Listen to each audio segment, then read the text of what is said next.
Hola, hola, muy buenas tardes. Bienvenidos y bienvenidas a esta nueva transmisión de Martes de Expertos. El día de hoy tenemos con nosotros al doctor Eloy Andrés Pérez Yepes. El doctor Eloy cuenta con una maestría y doctorado en biomedicina por el CIMBESTAB y el Instituto Politécnico Nacional. Actualmente es investigador adscrito al Instituto Nacional de Cancerología y cuenta con numerosas publicaciones científicas, además de que pertenece al Sistema Nacional de Investigadores. Y el día de hoy es un gusto tenerlo acá porque nos va a platicar un tema muy interesante que es cuáles son las buenas y las excelentes razones para hacer investigación biomédica. Así que, doctor Eloy, es un gusto tenerlo por acá y pues el micrófono es todo suyo.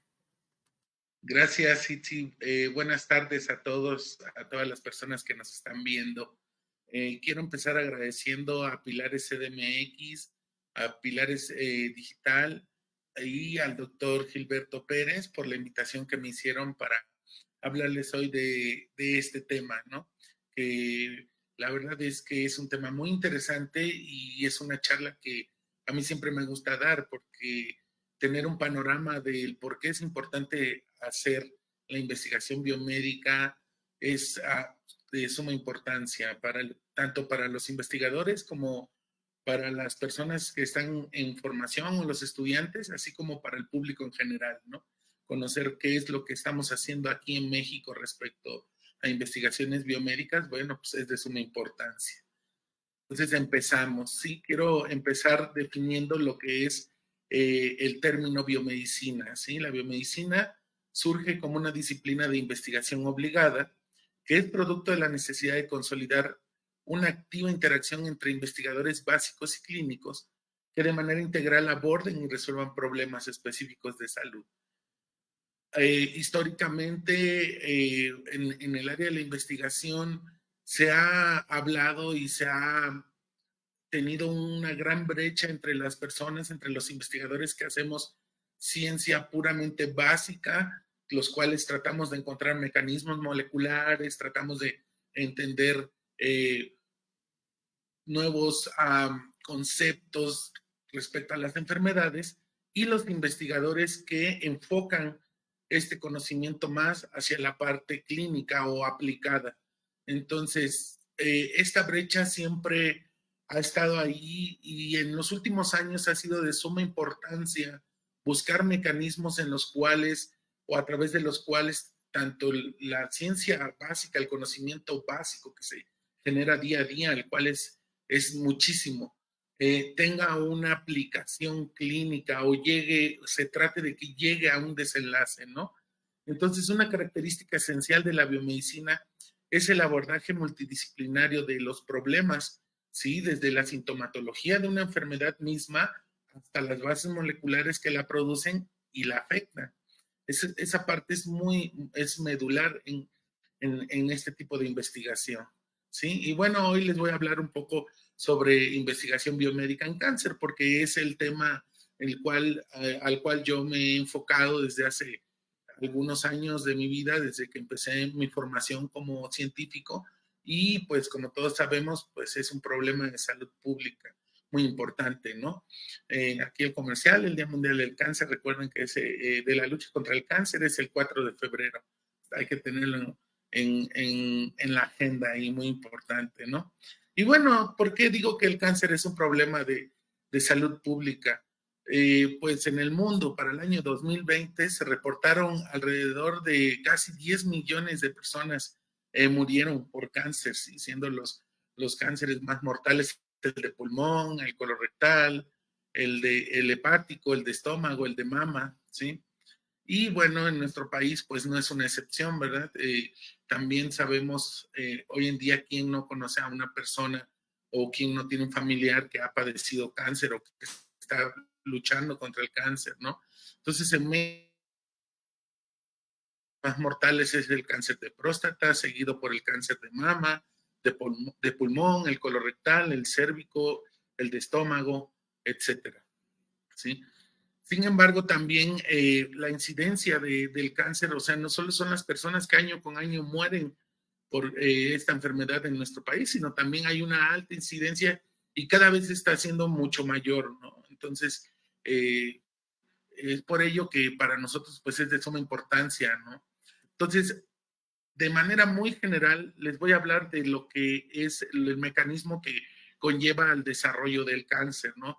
Esto no aplica para todos los cánceres, sin embargo, es, como insisto, es de una forma muy, muy general, ¿no?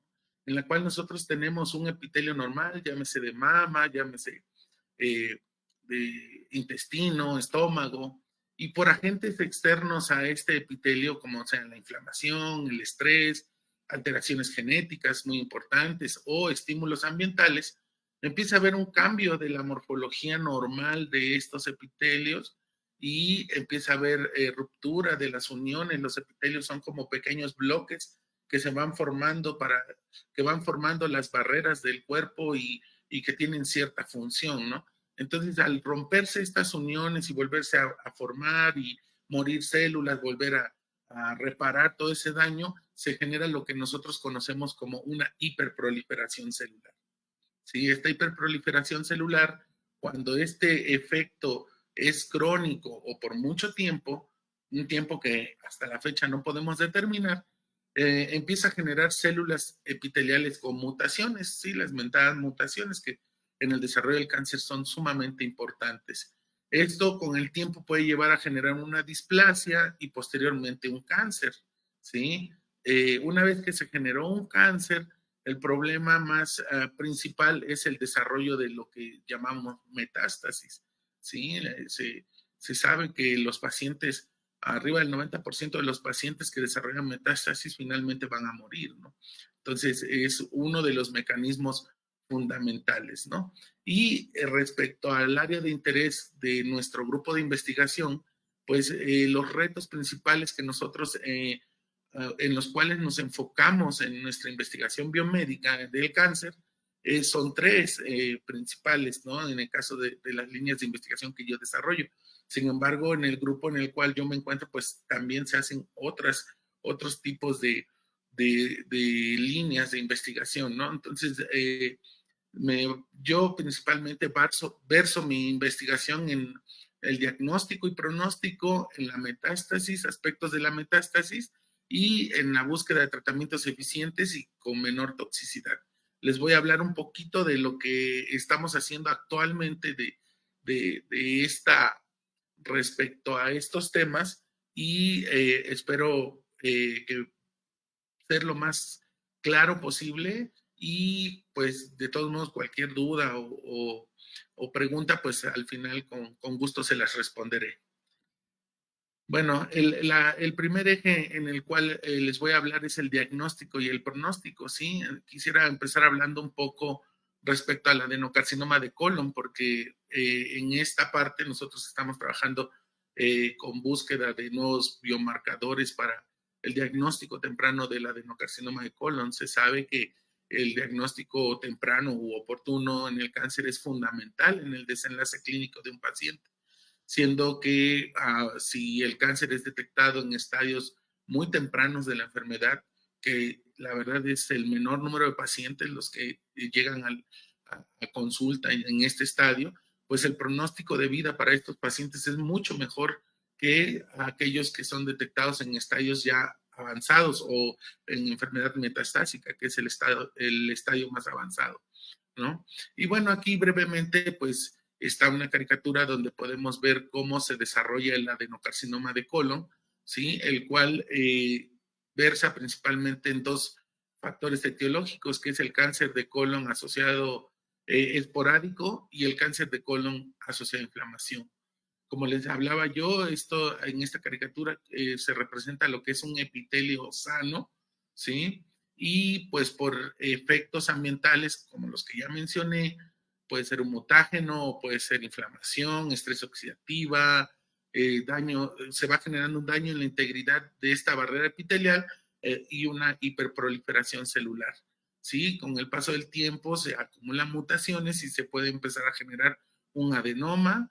Después, estas mutaciones van acumulando otras alteraciones o van favoreciendo la generación de otras alteraciones en la célula y esto va a permitir que se desarrolle una célula tumoral, la cual aquí en esta caricatura pues podemos ver varias etapas de la enfermedad o varios estadios clínicos, ¿sí? Localizado, localmente avanzado, aquí ya como vemos empieza a invadir, en un estado ya avanzado, y pues como decía, el estadio más avanzado es cuando ya hay metástasis, ¿no? Entonces, para que todo esto se lleve a cabo, si bien estas dos tipos, digamos, de cáncer de colon tienen pasos muy distintos. Primero se desarrollan o ocurren unos eventos moleculares en uno y después en otro. Al final del día, estas alteraciones se comparten y todas conllevan al mismo resultado, que es la generación de un tumor, ¿no? Y bueno, los marcadores diagnósticos clínicos en el adenocarcinoma de colon, pues ya están muy establecidos. Existen eh, marcadores clínicos ya súper establecidos, ya se sabe, y estos son útiles pues en el cribaje para el diagnóstico oportuno.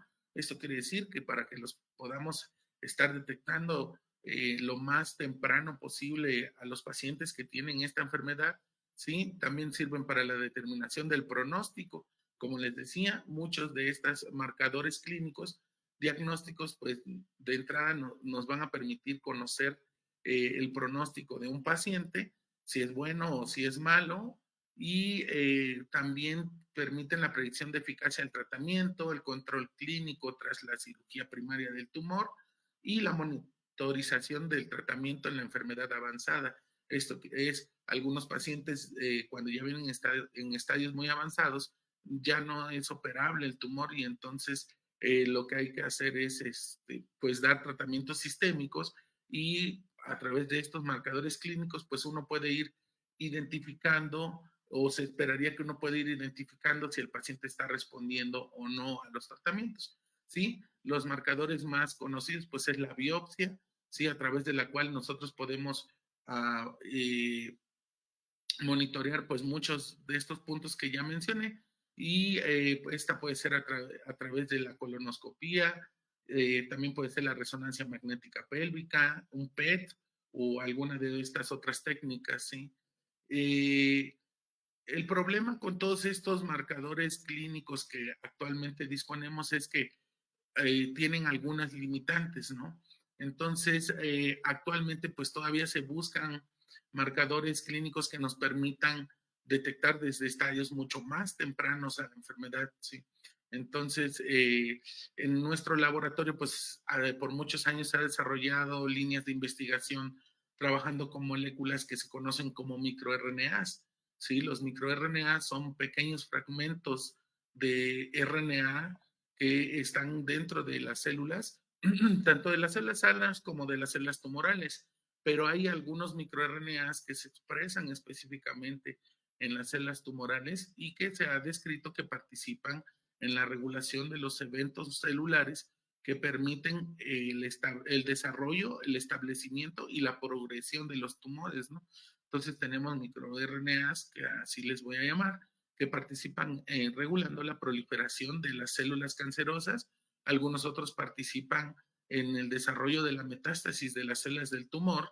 Algunos otros participan en el desarrollo de vasos sanguíneos que son necesarios para que el tumor crezca y se establezca y que además también favorecen que las células a través de esos vasos puedan hacer la metástasis, otros en diversos eventos celulares, incluidos la resistencia a radioterapia y a quimioterapia, o sea, la resistencia a terapias.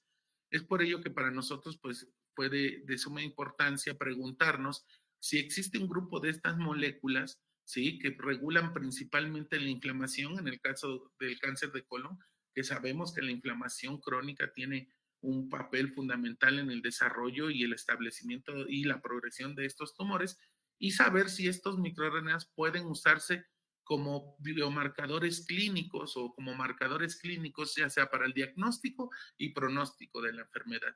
Entonces, esa fue nuestra idea en este trabajo, ¿no? Entonces, lo que nosotros hicimos fue tomar bases de datos de tumores de adenocarcinoma de colon que están disponibles y que son en el internet y que son públicas estas bases de datos provienen de pacientes de todos lados del mundo, ¿sí? Son repositorios donde se analizan estos datos, ¿no? Entonces nosotros hicimos un análisis para comparar la expresión de los microRNAs en tejido normal de colon y contra tejido inflamado, pero también hicimos una comparación del tejido normal contra el tejido canceroso. Y a su vez, una vez que ya habíamos encontrado cuáles microRNA se expresaban en el caso de aquí del círculo azul, entre tejido normal e inflamado o entre tejido normal y una enfermedad inflamatoria intestinal como es la enfermedad de Crohn, y en amarillo también determinamos los microRNAs que estaban expresados de una forma diferencial entre tejido normal y tejido por cáncer de colon.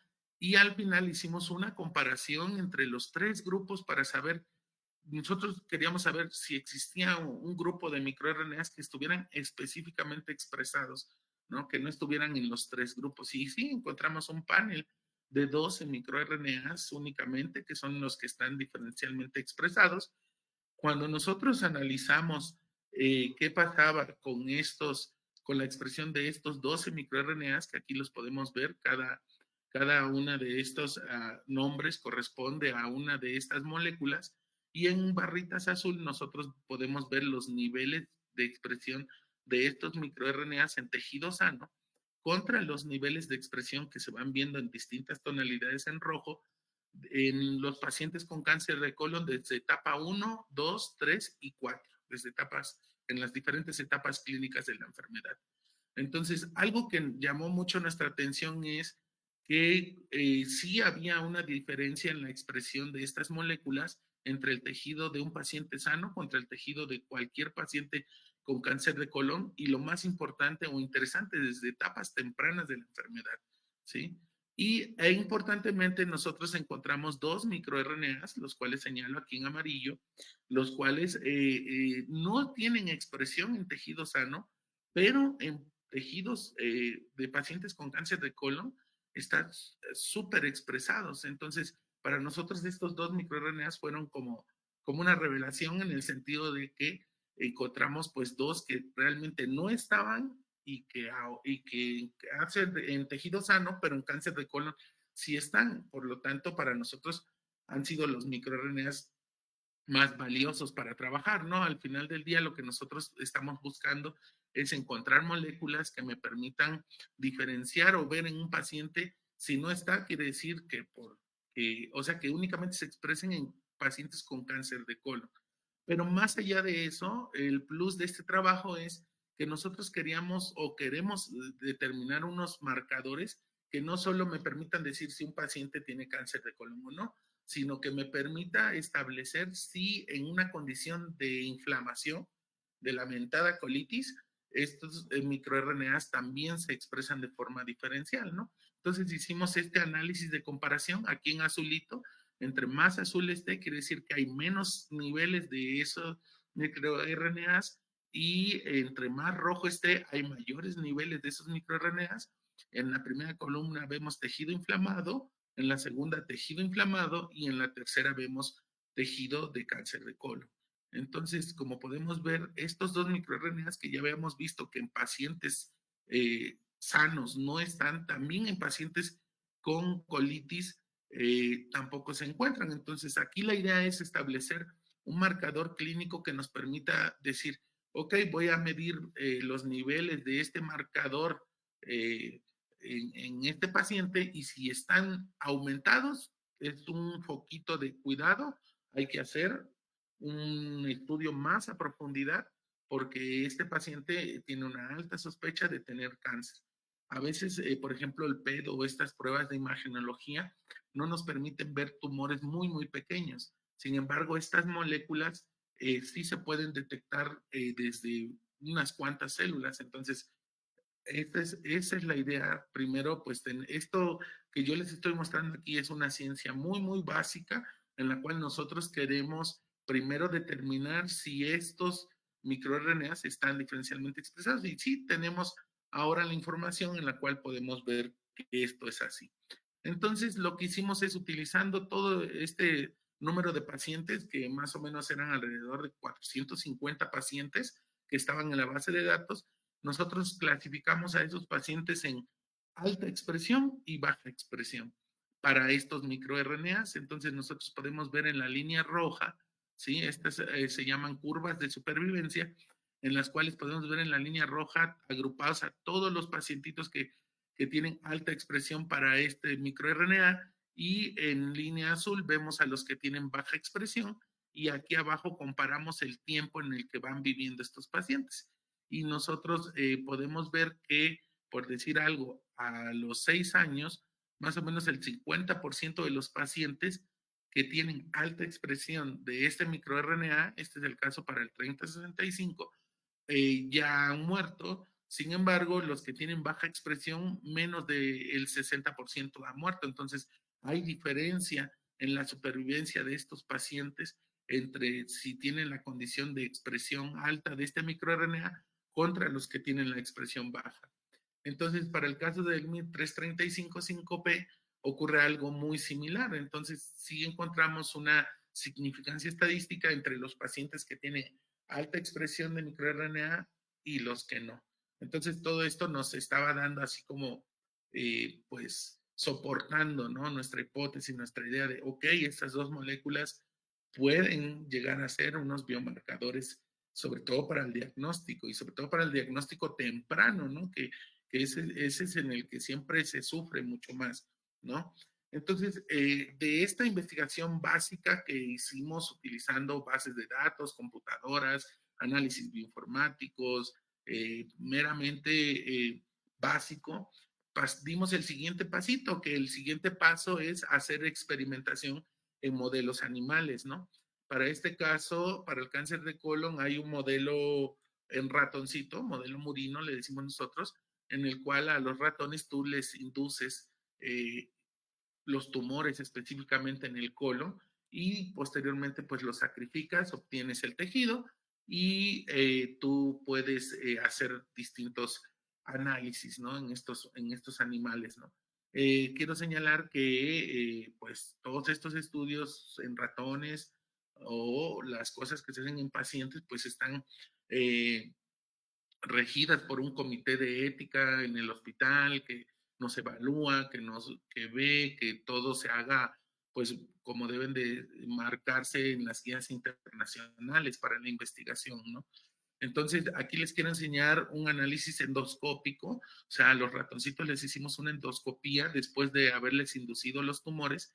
Y vean aquí, así se ven los tumores en los ratones que habían respondido a la inducción del cáncer, ¿no? Entonces, posteriormente los sacrificamos, obtuvimos la parte del intestino, ¿sí? Como podemos ver aquí, vean, en la parte de arriba están los intestinos de los ratones que fueron tratados para que tuvieran los tumores contra los intestinos de los ratones que son control o sanos, que no tienen esta.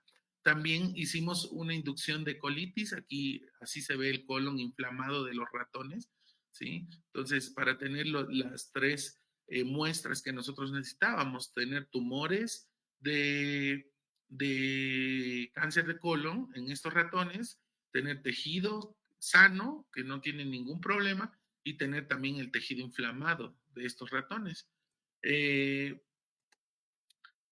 Posteriormente hicimos una evaluación del crecimiento tumoral y vimos que la parte media y distal de los intestinos de estos ratones es donde hay un mayor número de tumores, como en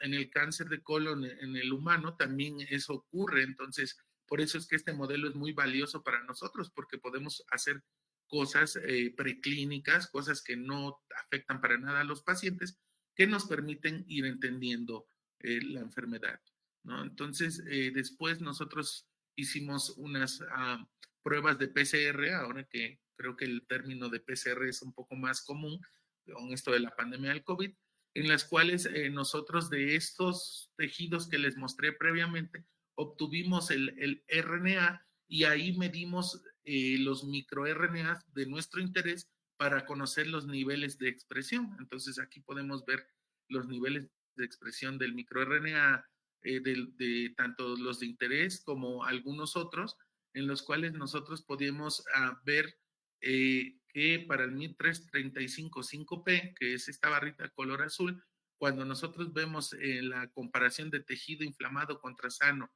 que más o menos tiene un 2 de expresión, cuando nosotros la analizamos en los tumores de estos ratones, pues aumentó su expresión, lo cual quiere decir que este microRNA sí está cambiando los niveles de expresión en el tejido tumoral asociado a inflamación, ¿no? Que era algo de lo que buscábamos. Y el otro microRNA, el 3075-5P, que es la barrita roja, pues disminuye los niveles casi a indetectable. Entonces, esto pues a nosotros nos dio mucho más soporte a nuestra hipótesis, a nuestra idea, a nuestras observaciones respecto a estos a, eh, eh, datos, ¿no? O sea, respecto a nuestra idea de que estos microRNAs pueden servir en un contexto de un modelo de cáncer de colon, ¿no?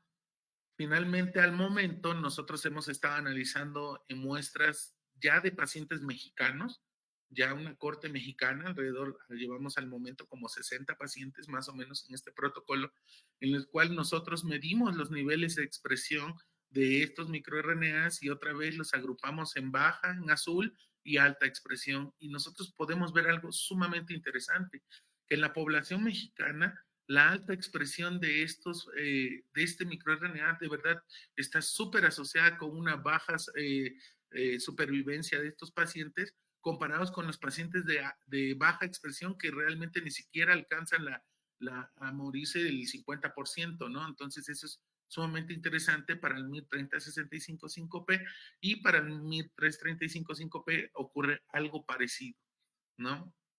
Entonces, ese trabajo lo hace actualmente una estudiante mía de doctorado y bueno, al momento hemos concluido los siguientes datos, ¿no? Que existe un grupo de microRNAs que son sobreexpresados en todos los estadios del adenocarcinoma de colon comparado con tejido normal o tejido inflamado.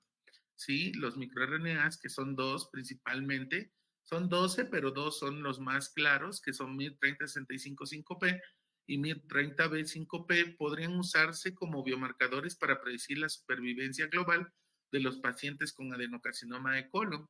Sí, finalmente la perspectiva en este punto es que ahora estamos haciendo también un estudio en el cual vamos a analizar en la sangre de los pacientes con adenocarcinoma de colon la expresión de estos microRNAs y la vamos a comparar con pacientes que solo tengan colitis o tejido o que no tengan ninguna enfermedad intestinal para ver cómo cambian los niveles de expresión y determinar si estos microRNAs pueden llegarse a usar ya como tal en la parte clínica, ¿no? Y esta es la parte muy bonita de la investigación biomédica, que realmente está partiendo desde un punto de vista muy básico hacia un punto preclínico y bueno, ahora estamos haciendo pues algunas cosas en modelos clínicos, ¿no? Realmente la investigación, como ustedes saben, lleva mucho tiempo para que tú descubras algo y eso después tenga una aplicación clínica como tal. Sin embargo, generar toda esta evidencia que ahora nosotros estamos haciendo, pues es de suma importancia, porque si nadie la genera, pues obvio nunca vamos a tener el uso de estas moléculas, ¿no? Como tal, los microRNAs han de estar en investigación desde hace aproximadamente unos 15, 20 años, ¿no? Y entonces algunos ya tienen algunas implicaciones, ya se conoce mucho de ellos, sin embargo, como tal, el uso clínico que se les ha dado es muy limitado, ¿no? Y esta parte es una parte que a nosotros como investigadores biomédicos nos nutre mucho, ¿no? Que queremos tener descubrimientos que al final del día pues repercutan en la clínica de los pacientes, ¿no? Entonces, otra conclusión es que los cambios en la expresión de estos microRNAs se conservan en un modelo inducido de cáncer de colon asociado a inflamación, eso es sumamente importante, y que la alta expresión de estos microRNAs no solo se asocia con el diagnóstico o posible diagnóstico, sino también se asocia con una menor supervivencia global de los pacientes, lo cual conllevaría a que también puede ser un biomarcador o un marcador pronóstico, no solo diagnóstico, ¿no? Entonces, hasta esta parte, pues cierro esta breve charla de este proyecto, ¿no? De uno de los proyectos biomédicos que estamos haciendo y que tiene mucho, muchos datos interesantes, ¿no? Y que actualmente ya tenemos algunas publicaciones internacionales respecto a estos datos, ¿no? Entonces, el segundo eje en el cual versa mi investigación es aspectos de la metástasis, ¿sí? Como había platicado, pues la metástasis es el fenómeno por el cual las células neoplásicas se van a dispersar desde el sitio del tumor primario a un sitio secundario a través de los tejidos del cuerpo, ¿sí? Y bueno, existen diversos procesos. Aquí en esta caricatura señalo, aquí esto es un tumor primario, estas células se desprenden, van a invadir localmente, entran a vasos ya sea sanguíneos o linfáticos, viajan a través de ellos, salen en un sitio secundario y ahí establecen un nuevo tumor, ¿no? Entonces, de estos aspectos de la metástasis para este proyecto, lo que nos interesaba, este proyecto es acerca de cáncer de mama y lo que nos interesaba conocer era si había aspectos de la inflamación que estuvieran favoreciendo el desarrollo de esta metástasis. Entonces aquí vemos una caricatura donde vemos unos ductos de mama y aquí podemos ver el crecimiento de un tumor, ¿sí? Y cómo está invadiendo. Una vez que invade, empieza a haber un daño tisular y esto genera una respuesta del sistema inmune del paciente y un reclutamiento de células, ¿sí? Que con el tiempo va a llevar a la infiltración de muchas células del sistema inmune y a algo que nosotros llamamos inflamación, principalmente enriquecido por estas citocinas inflamatorias. Si estas moléculas, estas citocinas se encargan en un estado no cancerosos se encargan de resolver cualquier daño en los tejidos, ¿sí? Ya sea por una infección viral, por una infección bacteriana, por un daño mecánico.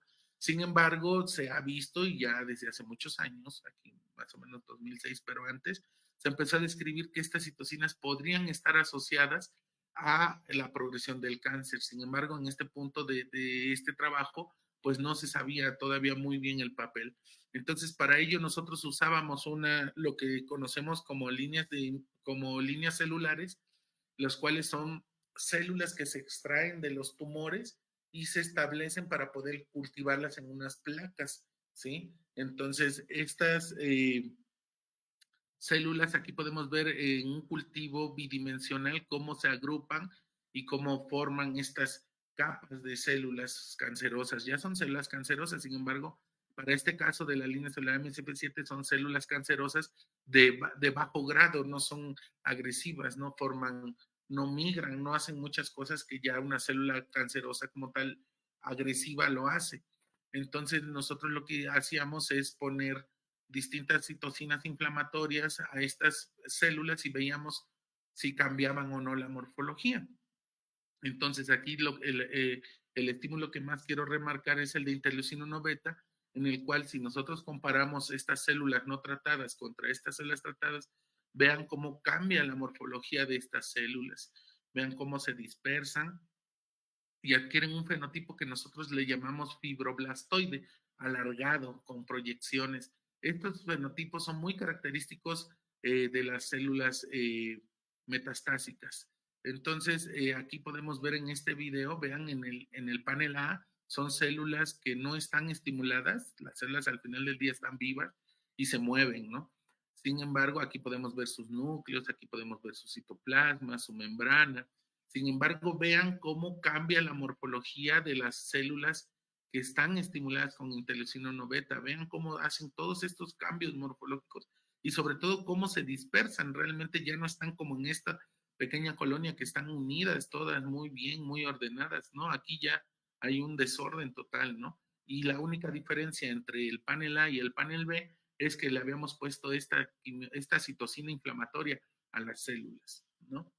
Entonces, nosotros generamos un modelo de estas células transgénico que se llama modelo verde fluorescente, en el cual nosotros podemos ver la morfología de las células a través de una proteína que se llama verde fluorescente, proteína verde fluorescente, y uh, vean cómo se ven los bordes de las membranas de las células que no están estimuladas con interleucina beta versus las que están estimuladas con interleucina beta, forman estas proyecciones que nosotros conocemos como pseudopodios y lamelas, y a través de esas proyecciones de membrana las células pueden moverse y pueden hacer la metástasis, ¿no?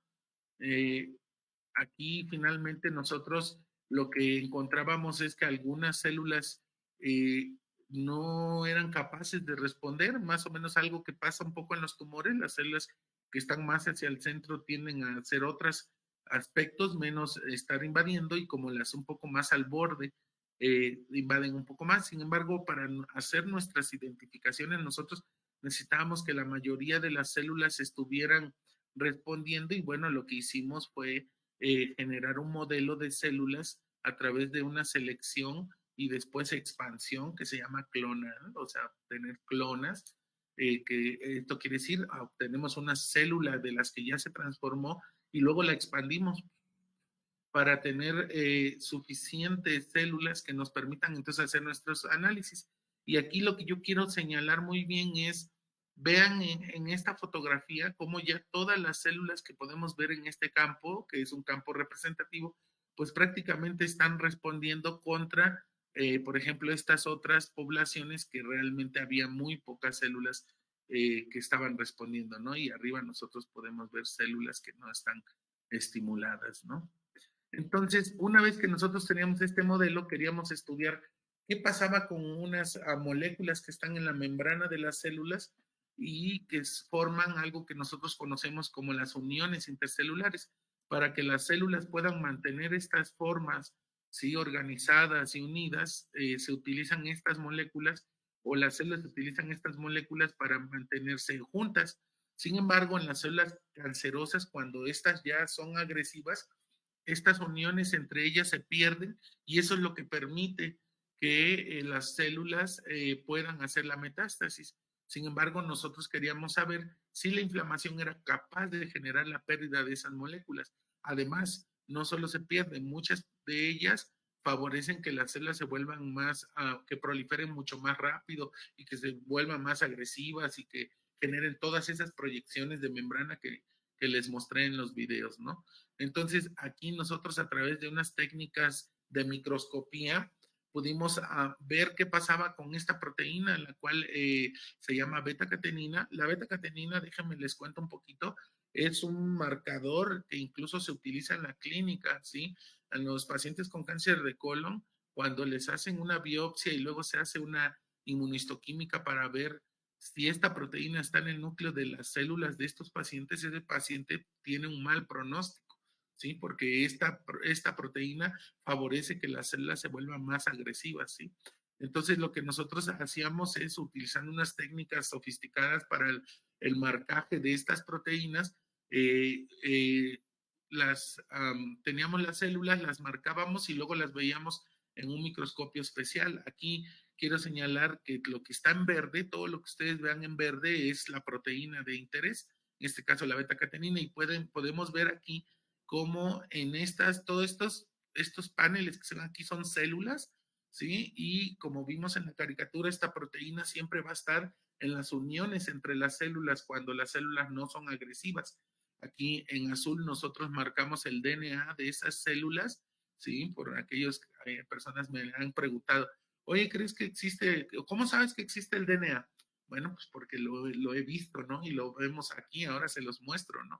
Este colorante azul se une al DNA de las células y tú puedes verlas entonces en el microscopio. Entonces lo que aquí vemos todo en azulito son los núcleos, y cuando ya hacemos una mezcla de ambas fotos, pues vean qué fotografías tan bonitas podemos tener. Aquí se ve el núcleo y aquí se ve claramente cómo la proteína está en las uniones entre las células. Sin embargo, en las proteínas que tratábamos con interleucina 1 beta o con esta citocina inflamatoria, o sea, la inflamación es ahí el meollo del asunto, pues podemos ver cómo tiene una localización meramente nuclear. Bueno, sí hay un poco en el citoplasma, pero principalmente nuclear. Y cuando hacemos la mezcla, pues vemos esos núcleos medios blancos, porque pues la suma del color verde con el color azul da un poco hacia blanco, ¿no? O sea, por la intensidad.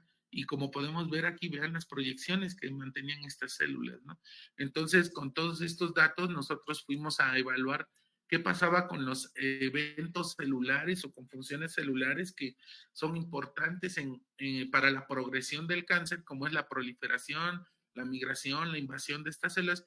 Y pues nosotros veíamos aquí en esta línea punteada son las células que tienen la citocina y podemos ver que prolifera mucho más rápido que las que no y que algunas que tenían, usamos algunos inhibidores farmacológicos para ir viendo si esta vía era capaz de responder a algunos tratamientos que todavía en esta época estaban muy en fase experimental. Y bueno, veíamos que sí, que realmente cuando les poníamos los fármacos, las células ya no proliferaban, ¿no?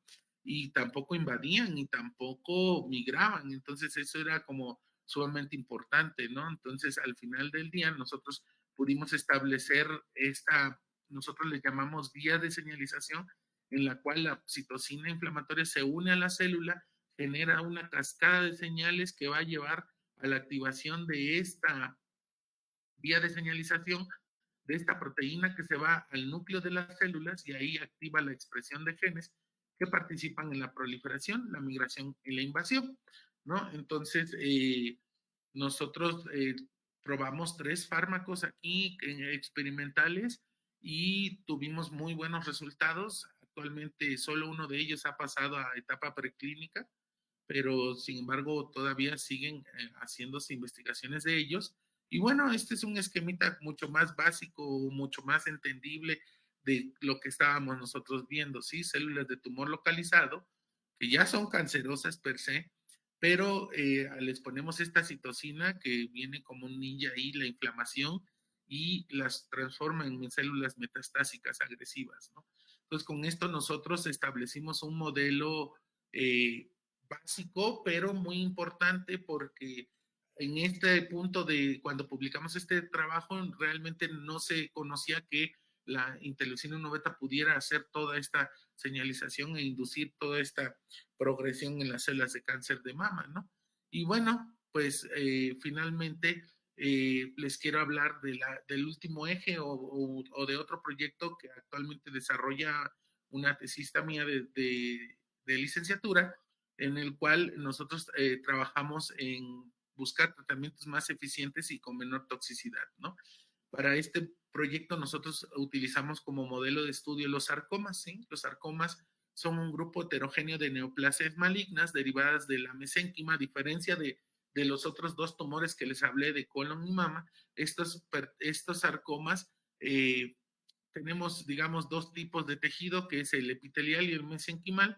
Estos son de la mesénquima y pueden aparecer prácticamente en cualquier lado del cuerpo, ¿sí? Los sarcomas son tumores muy agresivos y son tumores, afortunadamente son tumores de baja frecuencia. Sin embargo, al ser tumores de baja frecuencia, los sarcomas representan como el 1% de los tumores que hay en el mundo.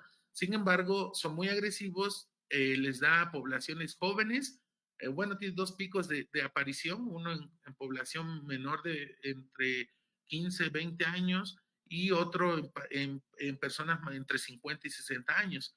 Sin embargo, sí son tumores muy agresivos y el problema es que como no son tan frecuentes, realmente poca gente en el mundo estudia los sarcomas, ¿no? Y bueno, nosotros en nuestro grupo pues nos aventuramos a estudiarlos precisamente por todos estos aspectos que ya les dije. Y bueno, en general los sarcomas se van a nombrar de acuerdo al sitio en donde aparezcan, ¿sí?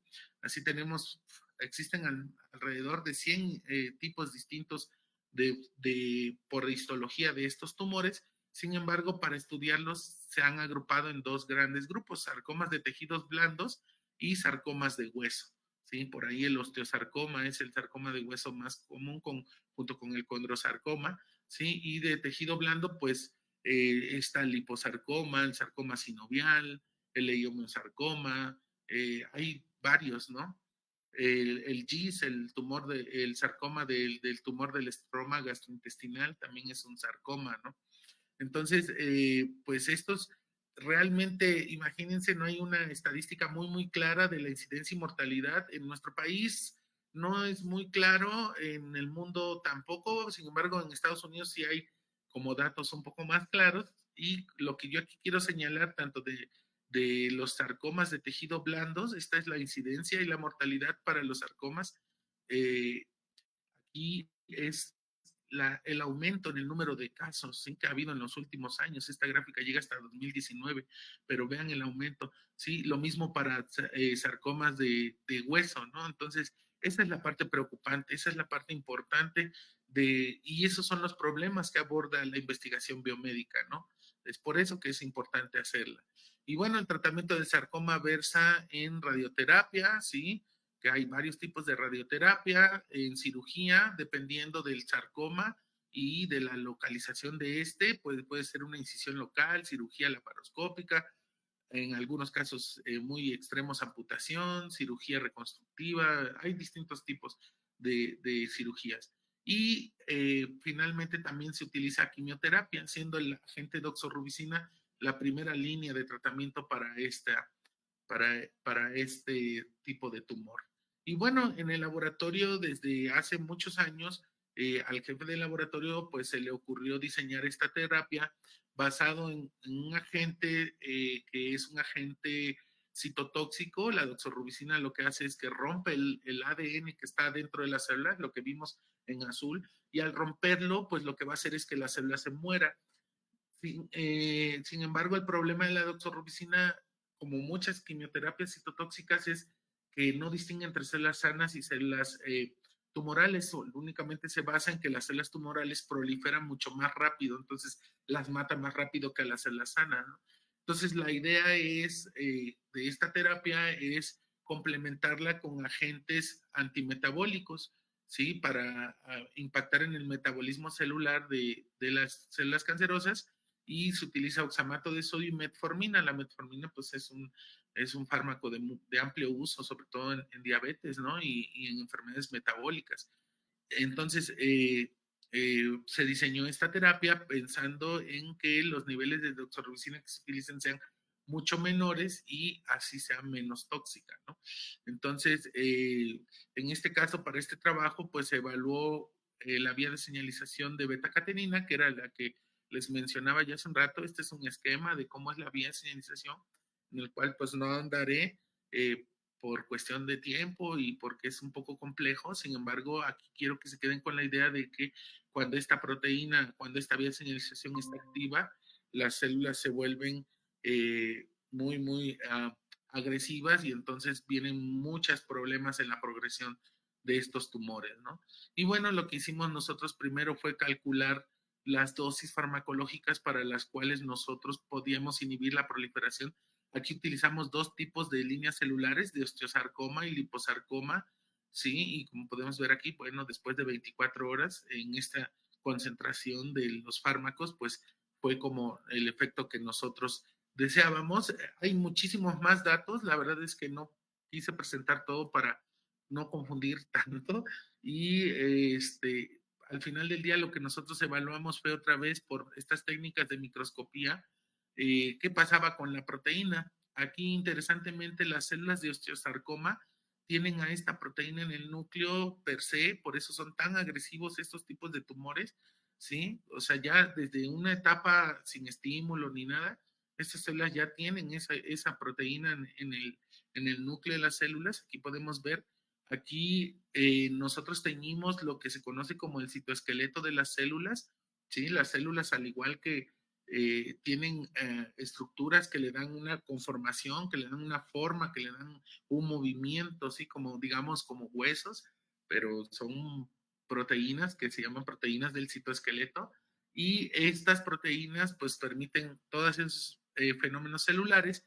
Y aquí pues otra vez teñimos el DAPI, y cuando hicimos la fotocomposición, vean cómo se ven, estas son células puramente tumorales de sarcoma de hueso, y vean cómo se ve ya en un microscopio. Eh, Cuando nosotros hicimos tratamientos con esta terapia, pues lo que nosotros vimos es que esta localización celular de la proteína, pues prácticamente ya no era tal cual, y las células empezaban a morirse. Incluso aquí la actina, vean cómo se vuelve hacia los núcleos de las células, y cómo las células pues van muriendo al cabo de 24 horas, ¿sí? Cuando tú tienes la doxorubicina sola, no hace ese efecto o lo hace pero a mayores concentraciones. Y aquí como podemos ver en la mezcla, pues realmente a 24 horas, pues vean ya los núcleos de estas células pues ya están totalmente rotos, ¿no? Entonces, esta parte, este proyecto pues apenas va empezando, o sea, se ha probado en otros tumores, incluso modelos murinos, pero para el sarcoma pues realmente apenas vamos comenzando con esos datos de investigación, ¿no? Y bueno, pues finalmente quiero agradecer al grupo de investigación, el doctor Carlos Pérez Plasencia. Él es el jefe del laboratorio en el cual yo estoy adscrito, ¿sí? Él es el líder del grupo y pues sabemos varios doctores ahí. Está el doctor Oliver, el doctor Yoshimar, que ellos llevan sus proyectos, también proyectos muy interesantes, que quizá tal vez valdría la pena también que vinieran a platicarles aquí. Y bueno, tenemos distintos estudiantes de posgrado, de doctorado, y ellas dos son mis estudiantes de doctorado. Bueno, Berenice es estudiante de doctorado y Frida es estudiante de licenciatura y son las que me llevan y me apoyan para llevar a cabo todos estos proyectos de investigación. Y pues bueno, finalmente agradecer al Laboratorio de Genómica, al CONACYT, a la UNAM, porque colaboramos ahí, y también al Instituto Nacional de Cancerología, que es donde estoy trabajando. ¿Sí? Y bueno, creo que es todo. Aquí les dejo una micrografía de unas células de cáncer de colon donde se está dividiendo y pues lo que ven en azulito es el núcleo, y estas fotografías pues nosotros las hacemos aquí en cancerología. Entonces realmente esa es la parte importante, creo yo, de toda esta charla, pues conocer la cuestión biomédica, pero pues también que dar a conocer que toda la investigación que estamos haciendo, que es investigación pues de punta, ¿no? Este, eh, muchas gracias. Cecil, no sé, ¿vas a tomar la palabra? Sí, claro que sí, doctor. Pues muchas gracias por compartir toda esta información de mucho valor para todos nosotros y nosotras. Y tenemos aquí algunas preguntas. Como ya se nos acaba el tiempo, le voy a leer yo creo que una o dos, pero me gustaría pedirle que más tarde pueda venir y darse la vuelta y contestar las preguntas que hayan quedado por acá pendientes para que la audiencia no se quede así como con la duda. ¿Sí? Claro, Entonces, con gusto. la primera pregunta es de Nidia y nos pregunta, ¿los alimentos hoy en día son factores para desarrollar cáncer? Bueno, hay muchos estudios acerca de toxicología. Hay trabajos en los cuales se ha visto que eh, yo per se no diría como tal el alimento, pero sí la cantidad que puedes llegar a consumir de un alimento, ¿sí? Sí hay estudios, obviamente para hacer uso de cualquier sustancia química en los alimentos hay muchos estudios de validación, ¿sí? Y el problema aquí no sería el sí o no, sino el cuánto, ¿no? Entonces, obviamente, pues, como sabemos, pues, todo en exceso es malo, y sin embargo, pues, a la seguridad que yo puedo decir acerca de los alimentos es si hay estudios de validación antes de usarse, ¿no? No, los productos químicos pues no se utilizan como tal, así nada más por decir, oh sí, ya lo uso y ya, sino hay una serie de estudios que es muy importante, pero sin embargo pues sí hay sustancias o hay límites tolerables, hay límites que las células son capaces de procesar y sin ningún daño, sin ningún problema, ¿sí? Entonces, pues no, como tal, el alimento, insisto, no es que sea bueno o sea del todo malo, sino que es cuánto consumes de ese alimento, ¿no? Entonces, creo que esa sería la respuesta más propia para esa pregunta. Tengo por acá otra pregunta de Irving. Dice, ¿nos podría platicar un poco más sobre el grupo de estudio de donde surgieron estos resultados? ¿Se han asociado, bueno, son dos preguntas en una, ¿se han asociado los resultados con algún factor en común como una edad, un lugar específico o algún tipo de alimentación? Bueno, el grupo en el cual salieron estos datos es el laboratorio, se llama el Laboratorio de Genómica. Como dije en la última diapositiva, el jefe del grupo es el doctor Carlos Pérez Plasencia, Él es un investigador de mucho renombre en México y en el mundo. Él es investigador del Sistema Nacional Nivel 3.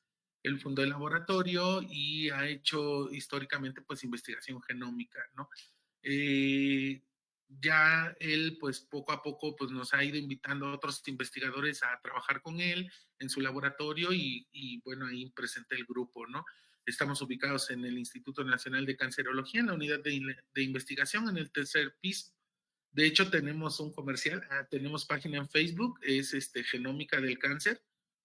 Pueden seguirnos ahí si gustan. La verdad, se me pasó y no puse el link, pero bueno, ahí en Facebook nos pueden seguir. La página tiene alrededor de unos 8,000 seguidores, entonces en esa página nosotros hacemos, ponemos la información que vamos generando, que vamos publicando y también datos de otros grupos de investigación, ¿no? Y ¿me puedes repetir la segunda pregunta, por favor? Sí, pues sobre si nos podría platicar un poco más sobre el grupo de estudio de donde surgieron estos resultados. Y algo de la alimentación decía la segunda, ¿no? Si se han asociado los resultados con algún factor en común como edad o un lugar específico o algún tipo de alimentación. Bueno, realmente en el laboratorio pues se trabaja sobre eventos genómicos que pueden ser mutaciones, alteraciones en el DNA o en la expresión de genes. O sea, esto quiere decir, sí se enfoca en buscar patrones en este caso, por ejemplo, la alteración de los microRNAs y esos patrones cómo pueden o no repercutir, ¿no? Y hay otros trabajos en el grupo de investigación muy interesantes respecto a metilación, sí, o algo que llamamos como epigenética, ¿no? Son mecanismos moleculares que no solo, que no tienen que ver con la alteración del DNA, sino con la alteración de eventos o factores que van en el DNA o que conllevan alrededor o que convergen alrededor del DNA y eso favorece o no la malignidad o el desarrollo incluso de algunos tumores. En mi caso particularmente, a mí me interesan mucho los aspectos inmunológicos que favorecen el desarrollo del cáncer. Específicamente he trabajado en los últimos 10 años en inflamación. ¿Sí? Entonces, como pudieron ver en el trabajo de cáncer de colon, pues versaban inflamación. En el trabajo de cáncer de mama versaban inflamación, ¿no? Y bueno, un poco la parte de las terapias, apenas vamos a abordar cómo los aspectos inmunes pueden regular o no la respuesta a esta terapia, ¿no? que estamos estudiando. Pero realmente esa línea pues ya estaba en el laboratorio cuando yo llegué, entonces digamos solo me he acoplado a ella, ¿no? Sin embargo, sí, las investigaciones que nosotros hacemos sí versan principalmente en esos aspectos, ¿no? La edad, pues sí sabemos que la edad es un riesgo para el desarrollo del cáncer y bueno, últimamente al menos en cáncer de colon se ha presentado cada vez en personas más jóvenes, ¿no? Y esto pues sí tiene que ver con estilo de vida, con alimentación, por supuesto, pero al momento nosotros estamos como más enfocados en la parte genómica y en la parte inmunológica, pero pues también, por supuesto que sí abordamos los aspectos de edad y alimentación, estrés y todos estos factores que les mencioné que son importantes, ¿no? En el desarrollo y la progresión del cáncer. Muchas gracias, doctor. Por acá tenemos otra pregunta. ¿Qué estudios me tendría que hacer para un diagnóstico oportuno? Bueno, depende. Por ejemplo, en el cáncer de colon, pues como les decía, realmente ese es un problema en la detección. No bueno, existen algunos marcadores en sangre, como el antígeno carcinoembrionario. Tú vas al laboratorio y te haces un análisis de sangre y te detectan si tienes elevado el antígeno carcinoembrionario, entonces ya te pueden hacer otros estudios, ¿no? O si tienes una molestia, pues te hacen una colonoscopía o incluso si ya hay una sospecha o un diagnóstico, te tienen que hacer un PET scan para ver si hay metástasis o no, ¿no? Pero como tal, en la actualidad tampoco es que sean pruebas de uso muy común, ¿no? Y esta es la parte importante de esta investigación biomédica que nosotros estamos haciendo. Estamos buscando estas moléculas y yo siempre se los digo así a mis estudiantes, ¿no? Pues el sueño sería que estos microRNAs que encontramos sirvieran como una prueba en la cual tú puedes ir al laboratorio y decir, hazme una PCR para un microRNA o una prueba para ver si puedo llegar a tener cáncer de colon, ¿no? Y que de verdad encontremos la validez y los establezcamos como ese tipo de uso, ¿no? Entonces, pues realmente como tal, una prueba que tú puedas decir, oye, hazme, ¿no? Pero en el caso del cáncer de mama, por ejemplo, pues está la mastografía, por ejemplo, que hay que hacerse, pues las mujeres tienen que hacerse después de los 40 por lo menos una vez al año, o si hay factores de riesgo, que tu familia ya hubo algún caso de cáncer de mama o eso, hay que hacerla desde los 30 por lo menos una vez al año, etcétera, ¿no? O sea, sí hay algunas pruebas, pero no son pruebas tan de uso común ni tan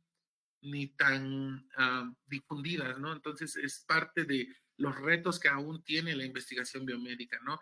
No solo es establecer, pues, este link que ahora hemos estado trabajando mucho, sino también esta otra parte, ¿no? De la difusión, de que las personas conozcan y que podamos establecer pruebas que sean de verdad útiles, ¿no? Entonces, sí, realmente, como tal, no podría decirte, oh, sí, esta prueba, ¿no? Pero sí existen ya algunos biomarcadores. En el caso de los hombres, el antígeno prostático específico, pues es una prueba en sangre que, si bien también ahí, pues sí tiene limitantes como todas las pruebas, pero sí ha sido de mucha utilidad, ¿sí? Entonces, nuestra idea o nuestro objetivo a futuro es poder establecer nuevas pruebas que permitan que sean muy sensibles, que sean muy específicas y que sean de fácil acceso, ¿no? Entonces ese es otro reto en el cual aún trabajamos. Pues muchísimas gracias, doctor Eloy. Realmente nos quedamos con mucha información muy interesante y le agradecemos mucho que haya estado con nosotros en esta transmisión. Como le decía antes, le invito a pasar por aquí por Facebook en la grabación de esta transmisión para que pueda contestar las preguntas que se nos quedaron, que son todavía algunas, y pues para que no se queden ahí al aire. Muchísimas gracias y nos vemos en una siguiente transmisión. Y gracias a ustedes por la invitación y con gusto estaré ahí en los siguientes días contestando contestando, perdón, preguntas. Con mucho gusto. Un saludo a todos.